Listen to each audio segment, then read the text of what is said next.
Hello friends, welcome to electrical engineering ideas. I am Danish Jamil. तो friends, आज मैं discuss करने वाला हूं पावर इलेक्ट्रॉनिक्स के इंटरव्यू क्वेश्चन के सेकंड पार्ट के ऊपर में। तो देख लेते हैं इस पार्ट में किस टाइप्स के क्वेश्चंस हैं। जैसा कि आप यहां पर देख रहे हैं, जो फर्स्ट क्वेश्चन है हमारा, what is the main purpose of power electronics. जैसा कि मैंने आपको पिछले वाले वीडियो में बताया था कि पावर इलेक्ट्रॉनिक्स क्या होता है, तो यहाँ पर पूछ रहा है उसका मेन पर्पस क्या है। तो बेसिकली जो इसका मेन पर्पस है, मेन टास्क है, वो है कंट्रोलिंग एंड इलेक्ट्रिकल पावर का कन्वर्जन एक फॉर्म से दूसरे फॉर्म में। जैसा कि यहाँ पर कन्वर्जन जो है वो डिफरेंट टाइप्स के होते हैं, जैसे AC to DC conversion, DC to AC conversion, DC to DC conversion, AC to AC conversion. अब ये सारे कन्वर्जन यूज़ होते हैं पावर इलेक्ट्रॉनिक्स के थ्रू। जैसे यहाँ पर AC टू DC कन्वर्जन में हम लोग रेक्टिफायर का यूज़ करते हैं, DC टू AC में हम लोग यूज़ करते हैं इन्वर्टर का, DC टू DC में हम लोग यूज़ करते हैं चॉपर का, and AC to AC use करते हैं हम लोग साइक्लो कन्वर्टर के थ्रू। उसके बाद देख लेते हैं हमारा कि नेक्स्ट क्वेश्चन क्या है। नेक्स्ट क्वेश्चन है हमारा, what are the different laws that occur in thyristor while operating. जब हमारा थायरिस्टर ऑपरेटिंग में होता है, जब ऑपरेट कर रहा होता है, तो थायरिस्टर पे किस टाइप्स के लॉसेस होते हैं। तो जैसा कि यहाँ पर हमने 4 लॉसेस को लिखा है, तो ये 4 लॉसेस जो हैं जब थायरिस्टर ऑपरेट कर रहा होता है तो यहाँ पर होता है। जैसा कि यहाँ पर फॉरवर्ड कंडक्शन लॉस, यहाँ पर आप देख रहे हैं लिखा हुआ है forward conduction loss during conduction of the thyristor. जब थायरिस्टर कंडक्शन कर रहा होगा उस वक्त फॉरवर्ड कंडक्शन लॉस होता है। उसके बाद यहाँ पर है loss due to leakage current के कारण भी वहाँ पर कुछ अमाउंट में लॉस होगा during forward and reverse blocking.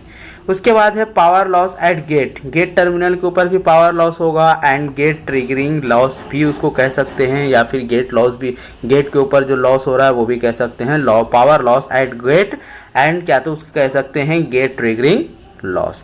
फिर एक होता है हमारा स्विचिंग लॉस मतलब ये है टर्न ऑन और टर्न ऑफ जब हम करते हैं तो वहाँ भी कुछ ना कुछ अमाउंट में लॉसेज होता है, इसलिए यहाँ पर हमने इसको भी कंसीडर कर लिया कि स्विचिंग लॉस यहाँ पर टर्न ऑन करने टाइम या टर्न ऑफ करने टाइम भी यहाँ पर लॉसेज होते हैं। उसके बाद हम लोग देख लेते हैं कि हमारा नेक्स्ट क्वेश्चन क्या है।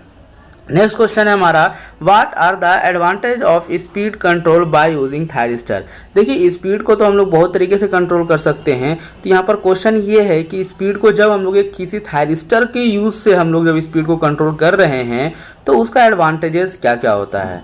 तो देखिए, हम लोग सभी जानते हैं कि थायरिस्टर एक फास्ट स्विचिंग डिवाइस है। तो सबसे फर्स्ट एडवांटेज जो ये हो जाएगा कि ये फास्ट स्विचिंग है as compare to MOSFET, IGBT, BJT, इस सब के कंपेयर में हमारा जो होगा स्विचिंग कैसा हो जाएगा, फास्ट हो जाएगा।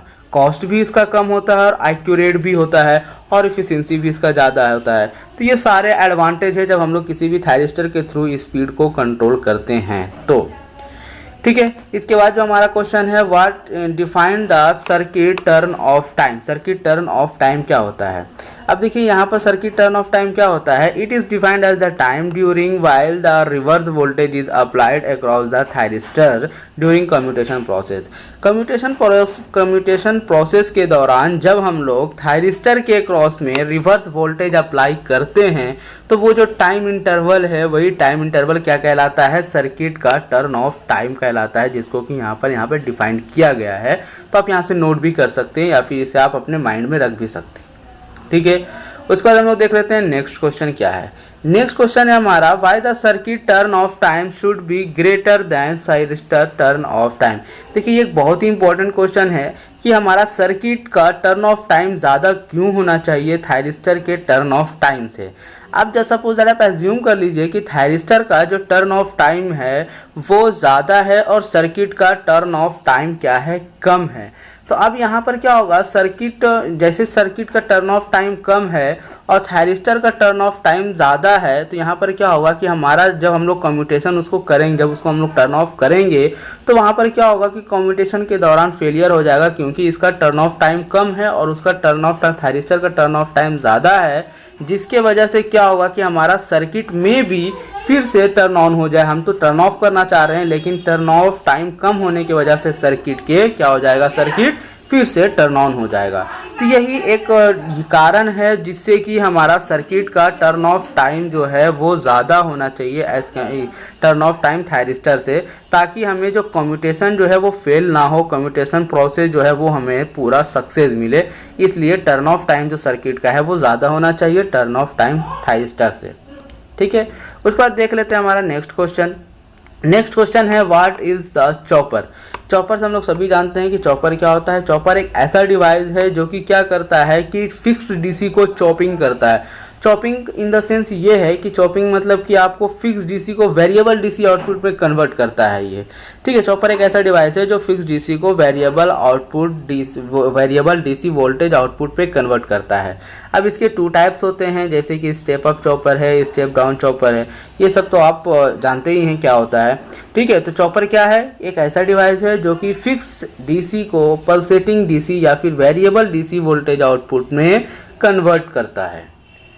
उसके बाद जो हमारा नेक्स्ट क्वेश्चन है वो है name some of the current control devices. अब देखिए यहाँ पर क्या है, ये दो क्वेश्चन है तो छोटे, लेकिन इंटरव्यू में पूछे जाते हैं कि करंट कंट्रोल जो डिवाइस है, करंट कंट्रोल जो है डिवाइसेस एंड वोल्टेज कंट्रोल जो डिवाइस है वो उसके नाम बताएं। तो ये बहुत ही इंपॉर्टेंट मैटर है क्योंकि यहाँ क्वेश्चंस पूछे जाते हैं इंटरव्यू में, तो ये आपको जानना चाहिए कि कौन कौन से डिवाइस करंट कंट्रोल हैं, कौन कौन से डिवाइस वोल्टेज कंट्रोल हैं। तो ये चीज़ें आपको पता होना चाहिए। जैसा कि आप यहाँ पर देख रहे हैं, फर्स्ट क्वेश्चन जो हमारा है वो है करंट कंट्रोल डिवाइस कौन कौन से हैं। करंट कंट्रोल में है SCR, GTO, GTR, ये सारे करंट कंट्रोल डिवाइस हैं, ठीक है। उसके बाद name of the voltage control device IGBT, MCT, IGCT, SIT। तो ये सारे क्या है, वोल्टेज कंट्रोल। आप इसके नाम ज़रूर याद रख लें क्योंकि ये इंटरव्यू में पूछे जाते हैं कि वोल्टेज कंट्रोल डिवाइस कौन से हैं और करंट कंट्रोल डिवाइस कौन कौन से हैं। उसके बाद हमारा जो नेक्स्ट क्वेश्चन है, नेक्स्ट क्वेश्चन देख लेते हैं कि what is the difference between power diode and signal diode. अब यहाँ पर देखिए पावर डायोड और सिग्नल डायोड के बीच में डिफरेंस क्या है। अब जैसे कि हम लोग सभी जान रहे हैं कि पावर का मतलब ये हुआ जहाँ पर यूज़ हम लोग हाई रेटिंग पे करना है। फर्स्ट तो डिफरेंस हमें यही पता चल गया कि जहाँ पर रेटिंग इसकी हाई होगी वहाँ पर यूज़ होगी। जैसे कि हम इसे हाई वोल्टेज एप्लीकेशन में पावर इलेक्ट्रॉनिक्स का यूज़ करते हैं, तो पावर डायोड कहाँ यूज़ होगा, हाई एप्लीकेशन में। इसकी साइज़ जो है वो बड़ी हो जाएगी, कॉस्ट कम हो जाएगी, ये सब तो हम लोग सभी जानते हैं कि क्या होगा। जो मेन पॉइंट है उस पर फोकस करते हैं। मेन पॉइंट क्या है, constructed with the N layer. यहाँ पर क्या है, एन लेयर के साथ कंस्ट्रक्टेड होता है, इसलिए यहाँ पे जो ड्रिफ्ट रीजन है वो होता है P positive layer and N positive layer के बीच में होता है ड्रिफ्ट रीजन, है ना। ड्रिफ्ट रीजन जो होता है वो P पॉजिटिव लेयर और N पॉजिटिव लेयर के बीच में होता है। उसके बाद यहाँ पर क्या है, सेकेंड पॉइंट जो हमारा है, the voltage current and power rating are higher. यहाँ पर वोल्टेज और करंट रेटिंग जो होता है, पावर रेटिंग जो होता है वो हायर होता है, जैसा कि मैंने आपको बताया। उसके बाद यहाँ पे पावर डायोड ऑपरेट होता है हमेशा हाई स्पीड पे, एट हाई स्पीड, है ना। उसके बाद यहाँ पे सिग्नल डायोड है। सिग्नल डायोड को देख लेते हैं क्या है, ड्रिफ्ट रीजन तो इसमें होता ही नहीं है सिग्नल डायोड में। उसके बाद यहाँ पे voltage current and power rating भी लो होती है, जैसे कि मैंने आपको शुरू में बताया। Operating at higher switching speed, यहाँ पर ऑपरेटिंग जो होता है वो हायर स्विचिंग स्पीड पे होता है, ठीक है। तो ये कुछ एडवांटेजेस थे हमारे, यानी सॉरी डिफरेंस थे पावर डायोड और सिग्नल डायोड का। और भी आप जानते ही हैं कि इसको जो पावर डायोड होगा, है ना, कि वो इस साइज़ में कम होगा, है ना। इसका यूज़ हम लोग हाई एप्लीकेशन में करते हैं। तो ये सारी चीज़ें यहाँ पर पावर इलेक्ट्रॉनिक जो है पावर डायोड और सिग्नल डायोड है, ठीक है। उसके बाद देख लेते हैं नेक्स्ट क्वेश्चन हमारा, जो कि आज का लास्ट क्वेश्चन है। उसके बाद यहाँ पर लिखा हुआ है why the IGBT is popular nowadays. आज के दिन में जो हमारा IGBT है वो ज़्यादा पॉपुलर क्यों है, क्या रीज़न है, क्या एडवांटेजेस हैं जो IGBT का हम लोग ज़्यादा यूज़ कर रहे हैं, वो ज़्यादा पॉपुलर है हम लोग के लिए, है ना। तो हम लोग ज़्यादा IGBT का यूज़ कर रहे हैं, तो उसका ऐसा एडवांटेजेस क्या है जो हम लोग ऐसा यूज़ कर रहे हैं। तो यहाँ पर देखिए IGBT का तो सबसे पहले फुल फॉर्म तो पता होना चाहिए, आइसोलेटेड गेट बाइपोलर ट्रांजिस्टर। ये IGBT का फुल फॉर्म है। यहाँ पर जो बाइपोलर ट्रांजिस्टर होते हैं, है ना, आइसोलेटेड होता है। यहाँ जो गेट है, यहाँ पे जो बाइपोलर ट्रांजिस्टर के जो गेट टर्मिनल होते हैं वो आइसोलेटेड होता है, इस वजह से इसका नाम पड़ा IGBT, क्योंकि इसका गेट टर्मिनल जो है वो कैसा है, आइसोलेटेड है। तो यहाँ पर देखिए the IGBT is very easy to turn on and turn off, यानी IGBT को टर्न ऑन करना और टर्न ऑफ करना बहुत ही ईजी था। लोअर स्विचिंग लॉसेस बहुत ही कम होता है जब हम इसे टर्न ऑन करते हैं या टर्न ऑफ करते हैं। स्विचिंग के दौरान लॉसेस बहुत ही कम होता है, जिसके वजह से भी हम लोग इसको यूज़ करते हैं। उसके बाद यहाँ पर जो स्नूवर सर्किट्स का यूज़ किया जाता है, यहाँ पर हम लोग स्नूवर सर्किट क्यों यूज़ करते हैं मैंने आपको पहले वाली वीडियो में बताया था। तो स्नूवर सर्किट जो यहाँ पर यूज़ होते हैं, स्नूवर सर्किट जो हैं वो स्मॉल साइज़ के स्नूवर सर्किट का यूज़ किया जाता है आईजीबीटी में। हमारे आईजीबीटी में जो कैसा है, स्मॉल साइज के स्नूवर सर्किट का यूज़ किया जाता है। तो इन सभी इसके एडवांटेजेस के कारण हम लोग क्या कर रहे हैं कि आईजीबीटी का आजकल ज़्यादा यूज़ कर रहे हैं। ठीक है, तो ये था हमारा लास्ट क्वेश्चन। अगर आपको वीडियो अच्छी लगी है तो चैनल को वीडियो को लाइक एंड शेयर ज़रूर करें, और अगर आप चैनल पर नए हैं तो चैनल को सब्सक्राइब ज़रूर करें, और इनको जिस चीज़ की ज़रूरत है उन तक आप प्रोवाइड ज़रूर करें। Thank you so much.